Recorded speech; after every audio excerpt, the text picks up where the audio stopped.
Жетинчи сабагыбыз веб колдонмолоруна арналган. Мындан алдын сабактарда дагы өзгөчө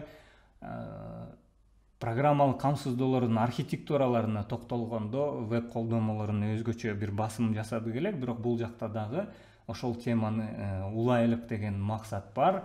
Веб колдонмолору анткени эми эсиңиздерде болсо мындан алдыңкы сабакта 3 факторго токтолдук элек. Маалыматты тез иштетебиз, процессорлор өзгүчтүү болду, маалыматты көлөмдүү түрдө бир жакта сактап атабыз. Мурда килобайттар менен, мегабайттар менен иштесек, азыркы учурда гигабайт, терабайттар бир стандартка айланды. Бул албетте веб колдонмолорунда башка интернеттин дагы бир маалыматты көлөмдүү түрдө бир чекиттен башка чекитке жеткирүү мүмкүнчүлүгүбүздү ушул 3 факторду эске алганда программалык камсыздоолордун негизи архитектурасы толугу менен өзгөрдү десек дагы болот. Ошол архитектурасынын өзгөрүшүнүн бир аз тарыхына да токтола кетелик. Мындан алдында бир аз маалымат бердик элек. Мындан алдын азыркы учурда деле негизинен колдонгон ошондо жалгыз гана системалык блок, сиздер бул жакта көрүп турган персоналдык компьютер, ошондо системалык блок менен эле монитор, клавиатура же чөйрөсүндөгү перифериялык жабдыктардын, принтер болобу, шишканча болобу, колонкалар болобу, үн чыгара тургандай, ошолор менен гана мамиле түзгөн программалык камсыздоолор архитектурасы башында популярдуу эледедик. Андан кийин программалык персоналдык компьютерлердин саны көбөйгөн сайын чоң компанияларда ар бир кызматкердин алдында персоналдык компьютер коюлган соң булардын ошо биргелешип иштөөсү камсыздоо үчүн локалдык тармакта сервер менен байланышы камсыздалган. Бул учурда системалык блок жалгыз гана сервер менен ортодо байланышты түзүп, негизги иштин күч кубатты маалыматты иштетүү жаатын ушу серверге өткөрүп берүү ыкмасы колдонулган. Бул эми жука клиентке өтүүнүн биринчи этабы десек болот. Анткени ага чейин көбүнчө калың же болбосо жуп десек дагы болот. Калың клиент техникасы, технологиясы колдонуп келген. Бирок акыркы мезгилдерде бул эми көбүнчө локалдык тармактар бир имараттын ичинде болушу мүмкүн, же бир шаардын ичинде болушу мүмкүн. Бирок кийинчерээк интернет технологияларынын өзгөчө өнүгүшү менен биздин программалык камсыздоо жаатындагы архитектурабыз толугу менен өзгөрдү. Ошондо мурда локалдык жаатта иштеген программалык камсыздоолорубуз дүйнөнүн башка бир бурчунда турган компьютер менен байланышып, аны иштетип, башкача айтканда ошол маалыматты иштетүү жагын ошол компьютер же серверге өткөрүп, интернет аркылуу ошол жактан тез арада маалыматты алып, биздин системалык блокко келет. Системалык блоктон анан ал маалымат биздин экранга чагылдырылып берилет. Ушул ишти жүргүзө турчу ыкмалар эмне менен өнүктү? Интернет аркылуу өнүктү. Азыркы учурда эми интернетсиз компьютер көп деле калбаса керек. Жалгыз гана балким оюн ойношуңуз мүмкүн. Ито оюн ойнойм десеңиздер дагы интернет аркылуу оюндардын акыркы мезгилдерде басымдуу болуп жаткан мезгили.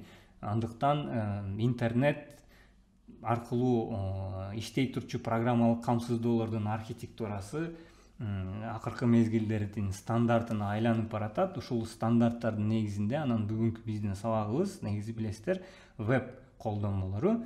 Ушул веб колдонмолоруна өтүшүбүздө булут технологиялары бизге шарт түзүп берди. Булут технологиялары атынан билингендей эле сиздер компьютерди алдыңыздарда турган компьютерди же болбосо чөнтөгүңүздөгү телефонду интернет аркылуу сизге сезилбеген, интернет аркылуу бир жака байланып атат, бирок сизге бул каяка байланып атканы сезилбеген үчүн муну көбүнчө психологиялык негизде бир булутка бир жака байланып атат дегендей бир сезим пайда болгонунан ошо cloud storage же болбосо cloud technology деген түшүнүк колдонулду. Бул эми бир жакта, бул биздин жаныбызда эмес, бул башка бир жерде, ошо булуттарда болушу мүмкүн деген бир ирониянын негизинде балким ортого чыккандыр, менин божомолум.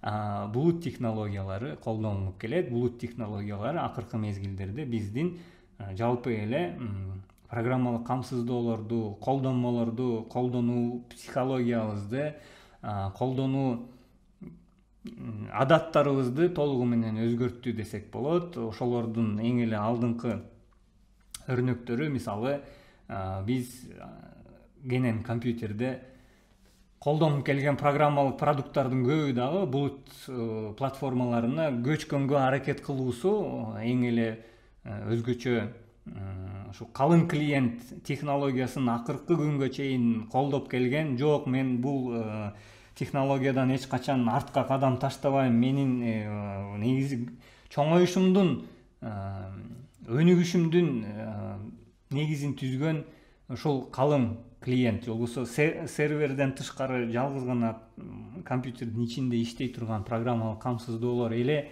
деген Microsoft'тагы бул темадагы пикирин өзгөртүп, шу акыркы 3 жылдан бери Office 365 деген булут технологиясын, башкача айтканда Word'тун, Excel'дин, PowerPoint'тун дагы веб колдонмолоруна көңүл бөлүп баштады.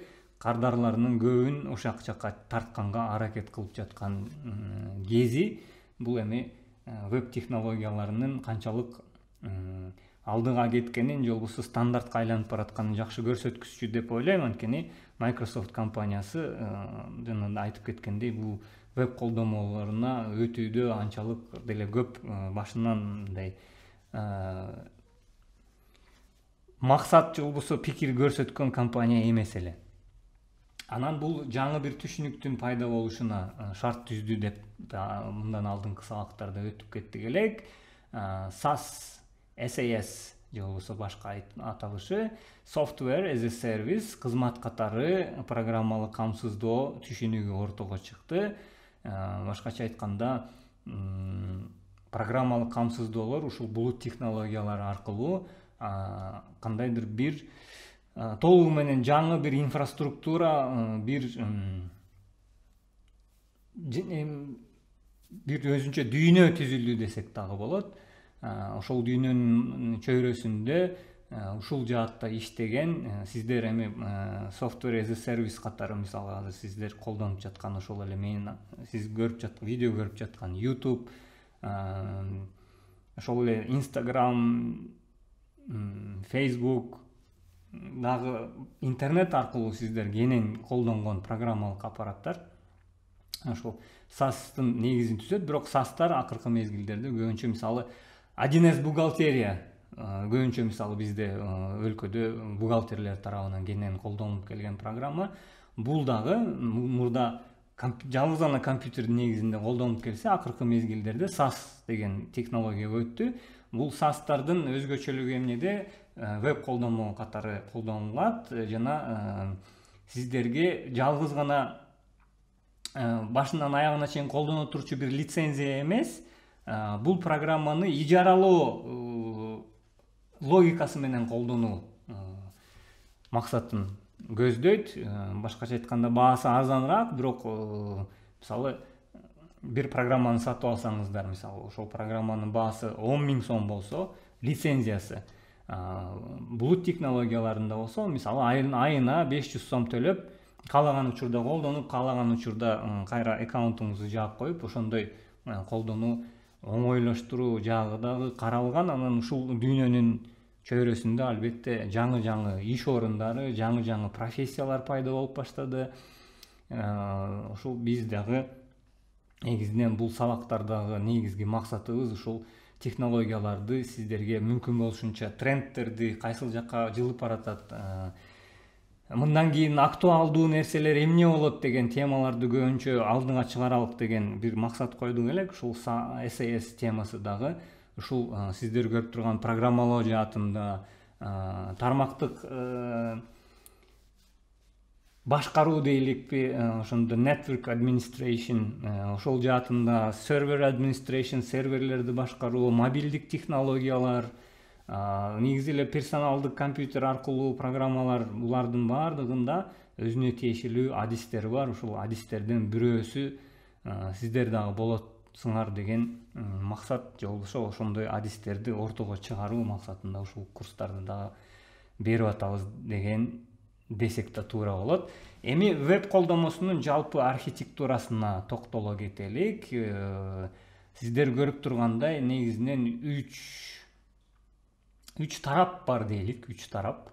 Бул бир колдонуучу, user, андан кийин астыңкы бети же болбосо келбети дейлик, front-end, анан ички бети, back-end, же арткы бети десек дагы болот. Ошондо 3 тараптуу маалымат сиздер байкагандай бир тараптуу эле эмес. Эми бул жакта балким орду келиптир, андан да айта кетелик. Эсиңиздерде болсо web 1, анан web 2 деп ортого чыкты эле. Азыркы учурда web 2 деңгээлинде колдонуп жаткан учурубуз интернетте. Web 1ден web 2нин өзгөчөлүгү, web 1де маалымат бир тараптуу гана.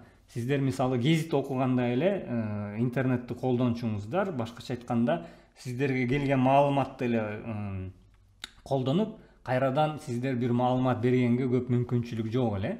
Web 2 менен 2 тараптуу маалымат, башкача айтканда сиздер бир маалыматты окуйсуз, бирок ошол маалыматка ошол эле учур кандайдыр бир реакция көрсөткөнгө мүмкүнчүлүгүңүз бар. Бул web 2. Эми web 3 дооруна өтүп баратабыз, балким ал өзүнчө бир сабак. Бирок web 2де сиздер көргөндөй жабдыктар аркылуу, кандайдыр бир жабдык аркылуу бизге берилген байланыштар аркылуу, бул учурда интернет, бир маалымат киргизебиз. Бул маалымат ушул компьютер фронт-эндте көбүнчө буякта технологияларды жазып кетиптир. HTML, CSS, JavaScript сымал технологиялар аркылуу биздин максатыбыз интернет аркылуу, зымдар аркылуу ушу серверге жеткирилет. Серверде болсо колдонмонун логикасы ал жакта отурулган. Бул жакта дагы негизги колдонулган тилдерди баса белгилеп кетиптир. Ошол эле PHP, JavaScript, Python, Java дагы бул эми тизмени улап кете берсе болот. Ал жактагы серверибиз маалымат базасы менен байланышы мүмкүн, файлдар системасы менен байланышы мүмкүн. Эми бул жакта сиздер көрүп турган архитектура абдан эң жөнөкөй архитектура, 3 тараптуу. Мунун эми 4 тараптуу, 5 тараптуу башка үчүнчү системалар менен маалымат интеграциясы, маалымат алышы бериши абдан татаал системалар акыркы мезгилде ортого чыгып атат. Бул болсо бизге жалпысынан веб колдомосунун архитектурасын көрсөтүп турат. Акыркы мезгилдерде ушул биздер колдонуп келген дээрлик колдомолордун көбү ушул веб колдомолору болсо ошо интернет аркылуу серверлерге байланып бизге маалымат алып келе турчу колдомолор деп дагы жыйынтыктасак болот. Бирок ага өтөрдөн алдын веб колдомолорунун дагы бир өзгөчөлүгү, веб колдомолорун биз браузер аркылуу колдонобуз. Браузерибиз бизде бул веб колдомолор үчүн бир кандай десем, бир эшик. Ушул кабылга, ушул эшик аркылуу биз веб колдомолор дүйнөсүнө чыгабыз. Сиздер көрүп тургандай жалгыз эле Firefox, Chrome, Safari же болбосо Яндекс же Opera жок. Акыркы мезгилдерде түрдүү браузерлер бар, бирок эми акыркы биз эң көп колдонулган, рынокто популярдуу болгон браузерлер белгилүү. Ошолор дагы бул жакта камтылган. Эми браузерлердин негизги өзгөчөлүгү эмне? Негизги өзгөчөлүгү ошол веб колдомолордун front-end деген жана келбети. Ошо келбетти түзүүдө бизге кандайдыр бир стандартташтырылган бир алкак түзүп берүүсү. Ушул алкактын негизинде анан биз программалык камсыздоолорду сервер аркылуу колдонгонго мүмкүнчүлүгү жаралат.